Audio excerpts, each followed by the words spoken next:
because it's raining today, I decided to go to the Edo Museum instead of my plans. So just got the ticket. It was 600 yen, and I have to go all. So when you enter the museum, this is what you see. There's a map, and it says that this part is the Edo part, and the other side is the Tokyo part. And there's of course a group, because I so love groups. Everyone knows me. Yeah.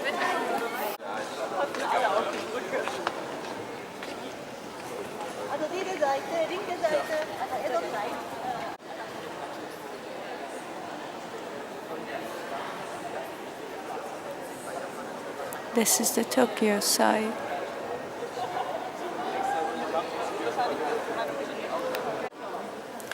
This was a daimyo's house in front of Edo Castle, but it was burned down in one of the many fires that plagued this region and, well, Japan in general.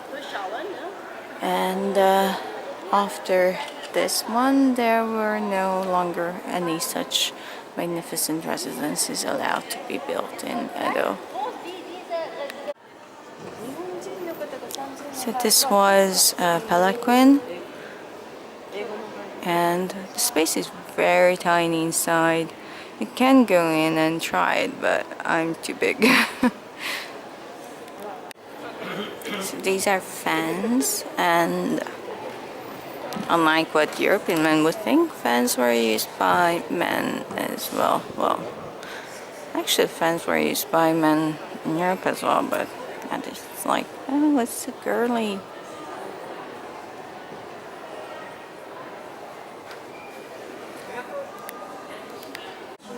So these are pictures of daimyo ships, and daimyo is like a lord.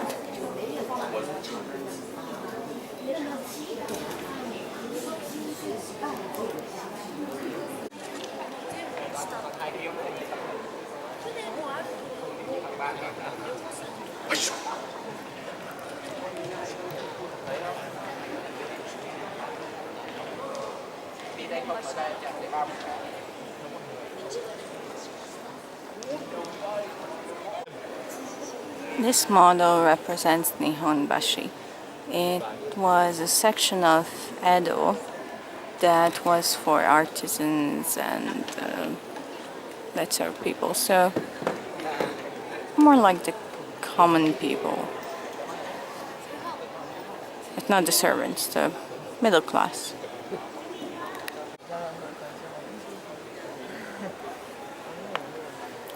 These are reconstruction of rooms where a daimyo would receive his general. Even reconstructed little screens.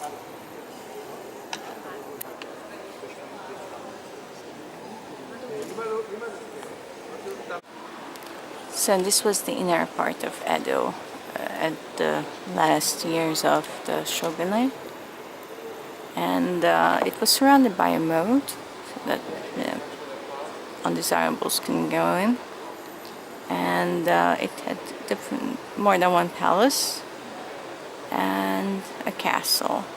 There's a castle.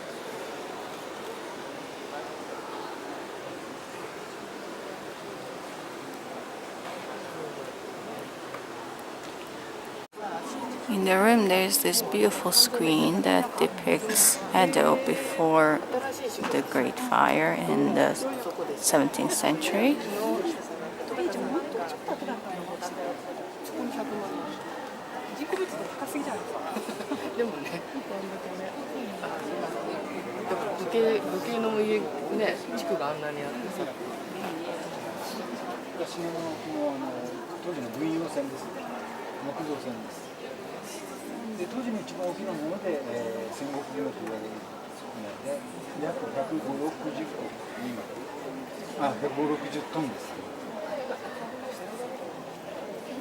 ここに日本橋が真ん中に書かれてやはりまた入ってまして、その右の下に、土手にいろんな包みが置いてあるんですが、こういうふうに物流システムを作り上げられて、いろんな物資が全国から江戸に集まってくる。これも It's called Life of Townspeople. It's about how regular folk lived, which to me is always more interesting than how the rich live.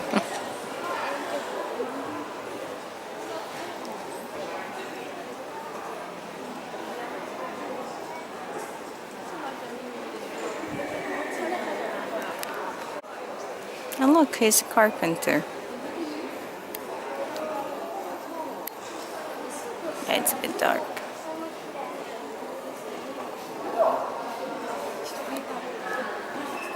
And this section is about firefighting. And there are these things. I'm not exactly sure what they are. They said that they're matoi. I'll need to look that up. And this is one of the tools for extinguishing fire. There were a lot of fires in Japan in general, but in Edo in particular. So this is about how they gave birth. So the woman would give birth sitting, and that's the midwife washing the child for the first time. And the woman would need to spend 7 days and nights sitting. Wasn't a good thing. So there are a couple of things you can try out, like swinging this thing. Still not sure what it is, but yep, you can swing it. So this was a bell for marking time. Every hour they would ring this bell so that people in Edo could tell what time it was. Because obviously clocks weren't invented back then. But that's actually quite clever. And it's interesting that they use bells as well as in the West. So this is a scene with Terakoya teachers. They were temple teachers who taught people how to read and write and sometimes to count with the abacus. And they would have these copybooks of teachings. So this is how they made books. And these were the wood block prints. And that's the machine they made. Well, machine, you know. So this is what a bookshop used to look like. And they mostly had fiction, but also scholarly books, maps, textbooks. But as you can see, the most popular ones were about sumo, women, and samurai. Well, pretty much sports, women, and work. Yeah, pretty much the same thing now. So this is sushi shop cart.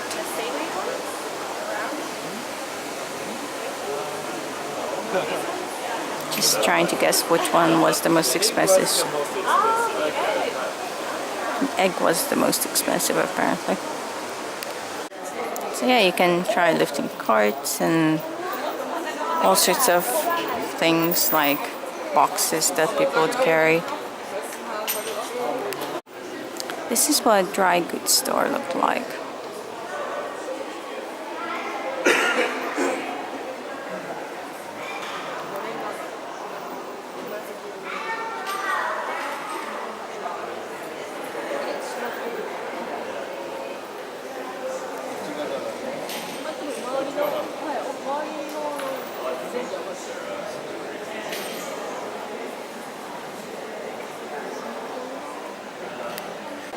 Of course, as Japan is an island, it's very easy to transport goods around on the sea.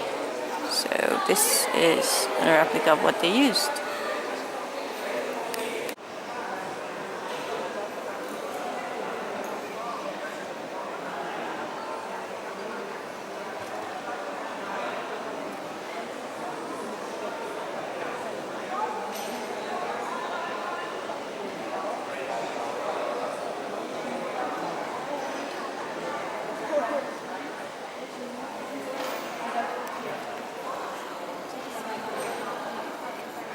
This is a full-scale model of a float they used to use at a festival.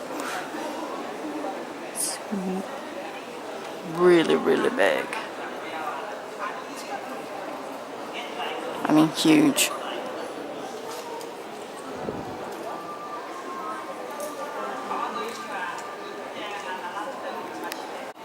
This is how the float was used. So, the festival was called Kanda, and it would happen in the late Edo period.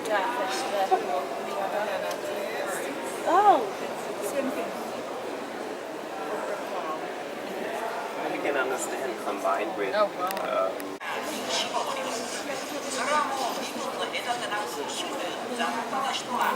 This would have been an entertainment area where you could buy lots of sushi and lots of fun. It was behind the Sensoji temple. So there was this bridge. It was over the Sumida river.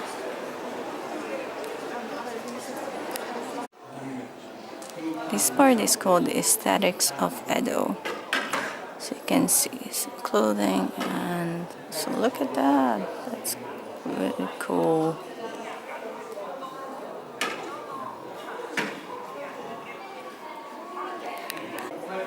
So this shows you a kabuki stage.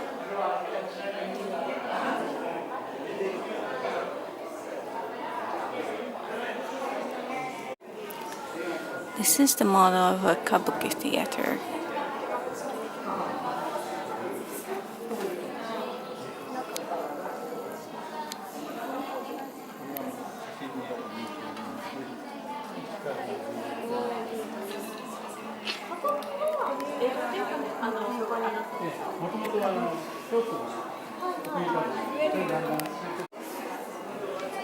And this is the front.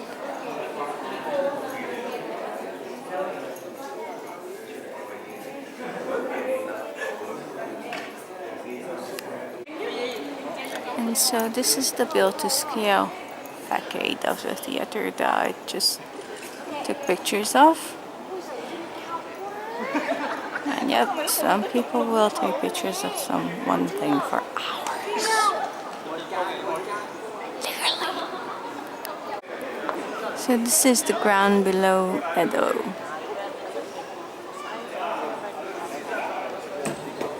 And we're coming to the Tokyo part of the Edo-Tokyo Museum.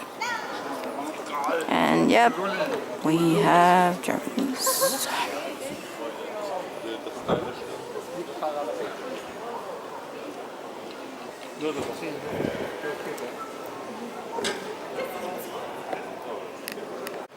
So this is an old house you can actually go into. You have to take your shoes off. And there are 2 rooms. And even the kitchen. And this part is of the modernization era.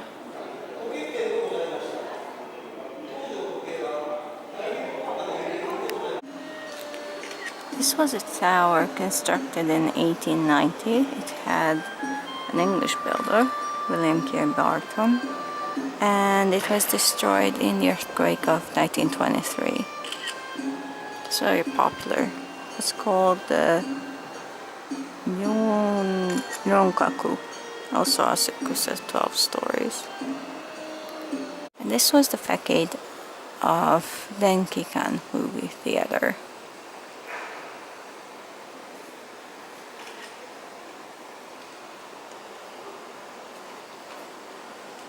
It closed in 1976. So with the booming city, they still need to house their citizens, but Japanese homes didn't really change much.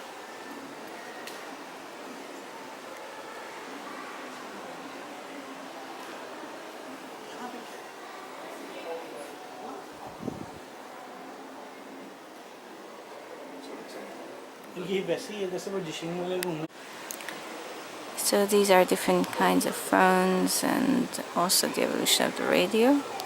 And I just saw a girl taking pictures of the phones on her phone. That kind of strikes me as funny. And if you turn around, this is a more modern home. There's furniture in it.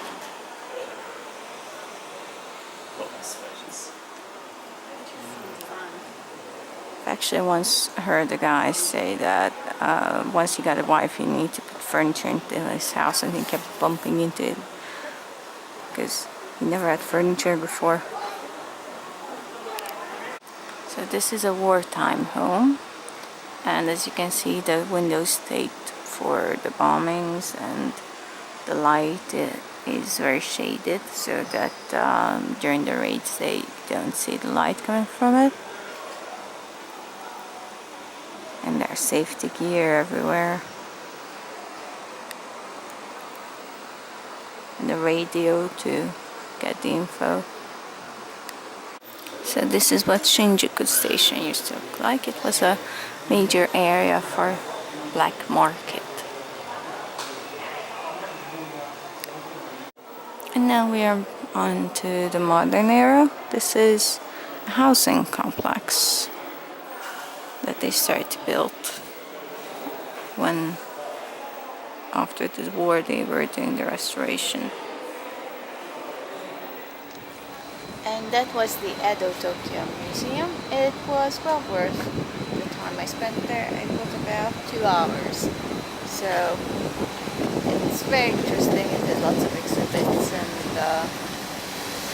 but I do recommend reading up a bit beforehand on the history of Tokyo.